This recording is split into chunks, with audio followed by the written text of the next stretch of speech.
Günümüzdə bəzi məsələlərdən qeyd etmək istəyirəm ki, bugün görürsüz, din elə bir sahə olub ki, artıq Allahın bu dini hər kəs dindən danışır qardaşlar. Və fikir versəz, bir məclisdə əgər bir mühəndis varsa, o mühəndislikdən ondan başqa heç kim danışmır. Hamısı susur o danışır. İşin əhlinə yönəldir. Çünki başları çıxmıraq.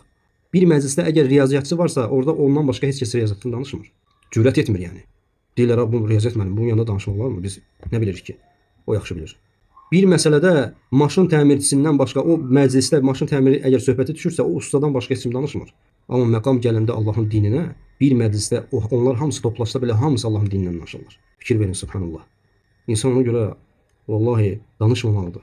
Əgər elmin yoxdursa, hətta sələflər deyərdi ki, bir insan haqqı bilmirsə, Allahın dinindən cahildirsə, cahilcəsinə fətva versə, hətta yalan danışmasa belə, doğruya isabət eləsə belə yalancıdır.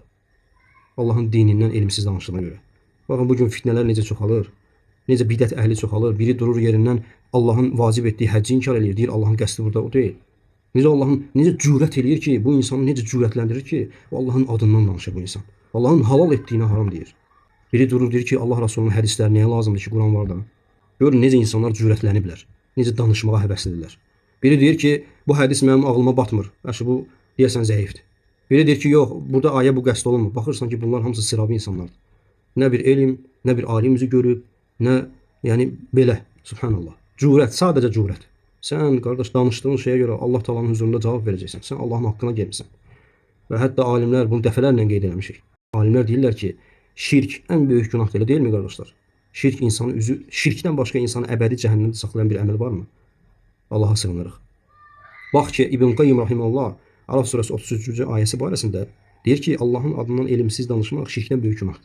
Niyə görə yaxşı? Bu sual bizə qəribə gəlmirmi? Niyə görə böyük günah olsun ki bu? Yəni şirk böyükdürsə bundan böyük nə var ki? Var qardaşım. Allahın adından elmsiz danışmaq. Allah Teala həmin ayədə sayır ki, "Qul innema rabbiyal fawahişe ma zahara minha ve ma batan."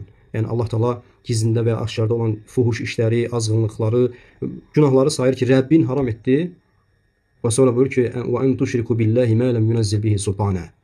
Subhanallah. Deyir ki, və Allah Teala nəyi haram etdi? Haqqında heç bir dəlil endirmədiyi halda başqasından şərik qoşmağı haram etdi. Və sonra buyurur ki, "Və en taqulu alallahi ma la ta'lamun." Və Allah barədə elmsiz danışmağı. İbn Qayyim bunun təfsiri barəsində gətirir ki, bu bir şirkdən böyük günahdır.